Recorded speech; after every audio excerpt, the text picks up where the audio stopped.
Goba, JGoba11. Taking a look at today's 15-game slate, taking a look at the pitchers, and you have the big names on the hill today. You have your Clayton Kershaw, your Max Scherzer, your Chris Sale, tons of other teams' aces. So it's a stacked night, and there's not much below. There's also a Coors game, so that kind of factors into things a little bit, although we saw a pretty low offensive night out of Coors yesterday. Right. It's going to be a very interesting how people build this because there's a few guys that you're really trying to key in on, but how do you differentiate yourself in the tournament? So that's going to be what we're going to talk about today. Yeah, definitely. I think one thing we were looking at before the show is there anyone below, kind of 9K on DraftKings, 8,500 on FanDuel that can really kind of come up and make a difference and kind of maybe put up an ace type number come the end of the night and lets you load up on some bats. That's going to be the thing that I'm curious to see come, 1 o'clock my time Eastern is what the pitchers go. Right. So overall, it's going to be a fun night, though. Jumping right into things, we're looking at Phillies and Nationals. Over under a 6.5. Max Scherzer versus Vincent Velasquez. Velasquez coming off his first down start of the season, but overall a quality arm. He can generate tons of strikeouts. Not a fan of his new price tag. Not a fan of him in this matchup where the win is unlikely or iffy, I guess you could say, just with Max Scherzer. And I think Scherzer actually kind of falls sort of. I guess he's not appealing on this slate to me. Yeah, it's tough because I think instead of Scherzer, you just want to bump up to the higher option tonight is kind of how I'm looking at it. I mean, it is a decent matchup, but not someone that I'm looking to invest in just based on how the rest of your roster construction goes. Yeah, I mean, you look at Scherzer through 4 starts this season. Been a little bit up and down. I mean, he's faced 4 subpar offenses, Atlanta twice, Philly once. He had a solid start against Philly, picked up 28 DK points, but, price 900 less than Kershaw. I will just take the bump to Kershaw there and roll with him. It just makes so much more sense to me. Right. I think especially in a cash game type of frame of mind, you're definitely looking at Kershaw there as well. Yeah, definitely. I mean, if you can move over to FanDuel, there is a pretty big gap. Kershaw obviously 13,000, Scherzer 10,500. So that is an interesting swerve. But Kershaw he's just in a league of his own. I mean, as far as fantasy scoring, matchup at home against Miami, he'll be able to just cruise through this lineup. Mm-hmm. So Scherzer, a great matchup. Overall, I think he's just a GPP swerve. I still think I prefer moving down to Price or Cueto. And saving even more. I just think that's what put Scherzer out of the map for me. Right, and we're giving a lot of spoilers right now, but it's kind of tough to talk about Scherzer without sort of looking at the options around him, Yeah, definitely. Next one here, we got another ace on the hill, 707, White Sox and Blue Jays. Over under of 8, the White Sox are favorites, small favorites. Chris Sale, just having an electric season as usual. Taking on the Blue Jays, who going back to last year, have the highest WOBA against Southpaws, 18% strikeout rate. Obviously, we know Chris Sale can dial up the strikeouts, but he's just not on my radar against this Blue Jays team. I mean, I would not be surprised if he comes out and throws a stellar line, but I'm just not going to take the risk with it against this heavy right-handed lineup. Yeah, and again, they haven't been their normal selves so far this year, but I still think we have to play with caution against them right now. So I think this is just a night where it's not awful. And I mean, I guess if you want to differentiate yourself at the top there, you might throw them in, but it's not a perfect matchup, and there are better options around them. Yeah, definitely. I mean, we'll continue to get to those guys, but it's another one of those things where we're looking at the guys around them who are in better spots, in better ballparks, in better spots to get a win. On the other side, R.A. Dickey not in play for me. I know Chicago's offense has been up and down so far this season, but there's just 15-game slate with all these arms. R.A. Dickey's right. Not just stand out to me. not enough upside there whatsoever, even in the top of his range of outcomes, Yeah, definitely. I mean, he's cheap, but I just don't see him getting enough fantasy points to really balance anything out.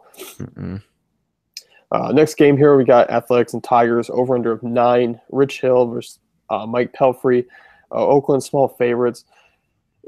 Hill, it's funny because if you pull up, FanGraphs, the probable leaderboards, Rich Hill comes up and he's, second behind Kershaw. He's strikeout rate's high. It's 33% over the last really 6 or 7 starts that he's had, really in the last 3 years. Swinging strike rate's solid. Going up against the Tigers offense that is kind of along the same lines as Toronto the year, where they, are struggling a little bit. They're a little bit up and down, but still they mash left-handers, the heavy right-handed lineup. Hill, the price tag is there. I don't mind him on DraftKings. He is a little bit cheaper. He's the one guy who I think is maybe a tournament swerve, and it's deep. It's risky. Yeah, Detroit's been kind of middle of the road offensively this year, but I mean, they could always turn it around tonight, but I think Hill at his price tag is a decent gamble to sort of hope they continue on that mediocre pace, Yeah, and we've seen, I mean, strikeout-wise, Rich Hill's been amazing, already hitting double-digit strikeouts twice this year. He does have a couple games where he's been a little bit poor. He did have 6 strikeouts in 4.1 innings against KC, but also did allow 9 hits and 3 earned. I think actually a win is not bad for him just because Mike Pelfrey's on the other side of him. Mm-hmm. And I talked on the slate breakdown about a possible A's stack to work into a Kershaw lineup that might hit tonight.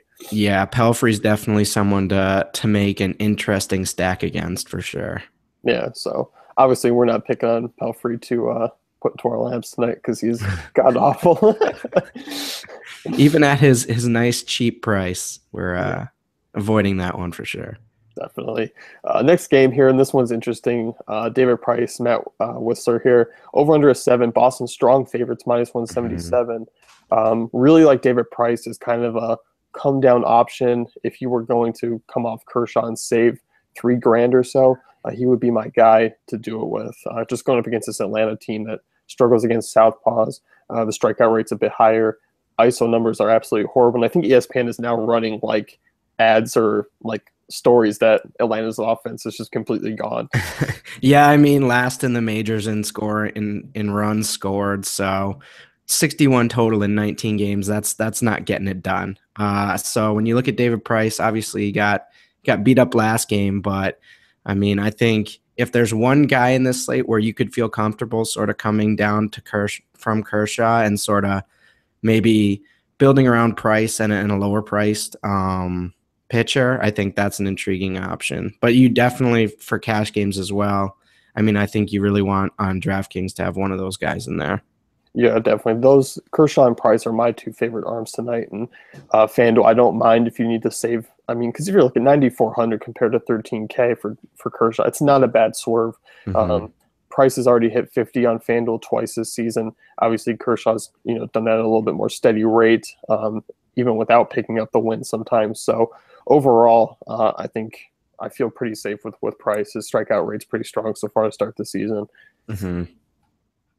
On the other side of that game, obviously not looking at Whistler, struggles against lefties.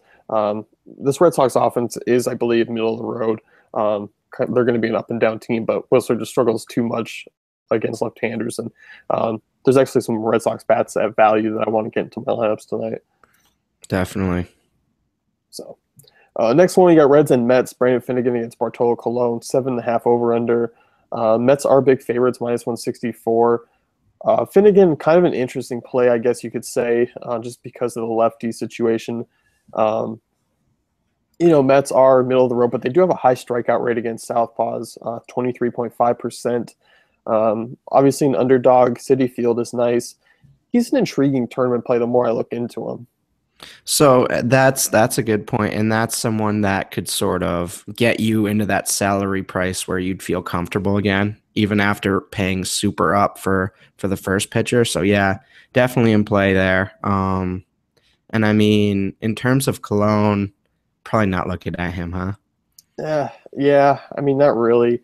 I just think I don't think I know the Reds' offense isn't that great. But I think on DraftKings, I think he's still going to give up a couple runs, a couple of hits. I still think a win is, even though the Mets are favorites pretty heavily, I still don't think it's the greatest chance that Colon gets a win. Yeah, it's just not a perfect matchup for him. No, and if you were to plug Kershaw and Finnegan into DK, you'd have 3,700 left over for each position, which isn't necessarily bad when you got Kershaw, who's the most expensive option. Right, that's one sort of mid 2K player away from being in 4K for the rest of your lineup. So, yeah, that's definitely plausible. Yeah, definitely. I mean, and Finnegan's also at a price tag where if he gets strikeouts, he doesn't necessarily need to pick up the win. Hmm. So Right. I'm looking at him. I think he's a great GPP option.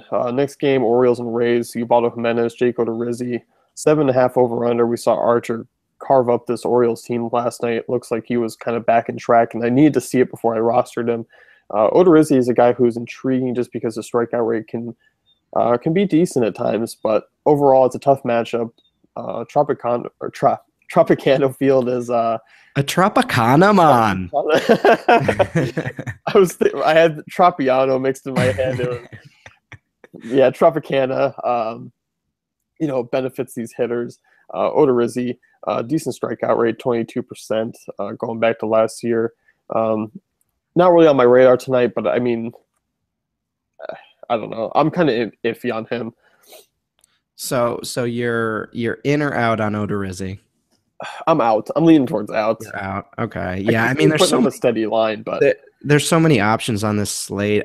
Guys, you feel sort of iffy on probably shouldn't be getting into your lineups. So I mean, you can build a case for them, but if you don't feel comfortable, don't throw them in there. yeah, definitely. And on the other side of things, it's a better match for you, Baldo Jimenez. I think if I was Mhm. choosing one guy, it would be him. Um, from this game, go back to last year, the Rays ranked 21st in WOBA, 22% strikeout rate. But Ubaldo Jimenez, he's either on or he's completely off, and his price tag is a little up for me. But overall, he's had some decent starts this season. Look good against Toronto. The walk rate is an issue for me because he's had 8 in the last 2 starts. Yeah, and I mean, they've played 19 games too, and they've only scored 6 more runs than the Braves there, so they're not doing too hot either in Yeah, terms of definitely. offensive production. Yeah, and I think that's kind of what puts Jimenez in play. And Tropicana is also nice. Hmm. Um, yeah, I think you look at Jimenez. I think he's probably the only GPP option from that game. The more I look at it, he's kind of off the table. Right. Next game here, you got Yankees and Rangers. This game does have big weather concerns for hitters and pitchers. Either pitchers I'm staying away from anyway. Just over under of 9. Being in Texas, warmer weather, and just the rain on top of it. Just stay away from this one as far as arms go. Yeah, not much upside for Severino, even in a good sort of game flow for him. And then Griffin, I mean, Yankees have been struggling, but he's not too strong of a pitcher either, so probably stay away from them. Yeah, no, I definitely agree. 8:05 here, Brewers and Cubs. Jimmy Nelson versus Kyle Hendricks. Over under of 8. Jimmy Nelson has struggled with lefty bats for most of his career. He's looked good to start the season, but against this Cubs offense, there's no way on a 15-game slate that I'll be taking him tonight. Right, and I mean, it's almost semi-intriguing to look at those Cubs bats every night, and he's not a guy that sort of scares me away from them. So, yeah, not really an option for him tonight. Yeah, definitely. I mean, homers, he's allowed 6 and 4 starts this season, so home runs have been a problem. On the other side, I wish Kyle Hendricks was a little bit cheaper. I wouldn't mind him at home against this Milwaukee team that struggles against right-handed pitching, but the price tag's a little bit too high for me, and he's Yeah. priced higher than Volquez on FanDuel, so I think that's an issue for me. Yeah, and I think if he wasn't on the Cubs, he would be more reasonably priced, but it seems like the whole team has a little price inflation going on. And I mean the matchup's pretty solid tonight, but yeah, probably not looking at him. I think he's more expensive than Volquez on DraftKings as well. So Yeah, definitely. And he just doesn't have enough upside for me to kind of carry me into making him mhm. even a tournament play. Right. Next one, 8-10, Chase Anderson. Ch- Chase, baby. Chase Happiest guy in Anderson the room, man. and Ricky Nolasco, 8.5 over under. Neither of these pitchers I want a piece of. I know the Twins have been bad, but overall, Chase Anderson, not that strong of a right-hander. I don't see enough upside from him or enough stability to even lock him into cash or GPPs. Yeah, I'm with you. And Nolasco, no way. That's just the analysis. No way. Yeah, probably staying away. Next one, Coors, Garrett Cole, Jorge De La Rosa, 10.5 over under here. We saw Jeff Locke come in and throw really solid outing against this Colorado team last night. The Colorado lineup isn't great, and it's just the Coors factors that just it's a process thing. There's no way 10 out of 10 times you don't play Jeff Locke in Coors. He just had one of those freak starts. He had some help from the umpire. And I won't be doing the same tonight. Yeah, someone needed to retweet sort of whoever was tweeting about Jeff Locke last night and do the sarcastic, makes you think. Yeah. Just move on. Whatever. Yeah, it happened once, but that over a long period of time, like that's just not going to happen on a day-to-day. So Garrett Cole, nice pitcher, but just too risky. I mean, even for a tournament, I just don't necessarily see the upside with the potential downside, you know? Yeah. I mean, I'm with you there. I mean, they do make it enticing being just 7,200 for the pitcher of the year. But it still is Coors. If you're building 100 lineups, toss them in two. Or maybe five. Yeah, it's so tough for me to get behind any pitcher at Coors, even though we've seen some pitchers have success. I mean, obviously, Locke last night, we saw Samardzija through a quality game, with the Giants in Coors. So it's possible, but it's very unlikely. Right. And I think that service for tonight's slate is really you're just targeting sort of McCutchen and Marte. That's kind of the purpose that game serves tonight. Yeah, I definitely think so too. I think Mercer and Freeze are kind of your value guys if you're paying up for a Kershaw to get a piece of. But yeah, McCutchen and Marte are kind of the quality bats from that game. Next one here, 940, Cardinals and Diamondbacks, Carlos Martinez, Shelby Miller. It's not a great ballpark. Chase Field's been extremely friendly to hitters. We saw that last night with two quality arms. We've seen before. Greinke's absolutely been hit hard at Chase. If Martinez was at home, I'd take a look at him in GPPs. Not quite sure against this Arizona team in Chase. And on the other side, I don't want any piece of Shelby Miller.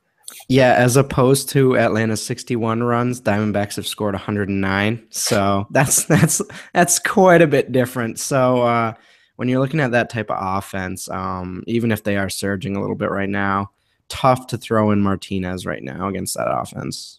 Yeah, definitely. And if you go to FanDuel, I mean, Cueto and Price are just 300, 400 more than Martinez in much better spots, much better ballparks, and against better teams. So it's just, once again, it's prices around him that make him, unplayable for me. Right. Next game, Royals Angels 7.5 over under. KC is favored by -120.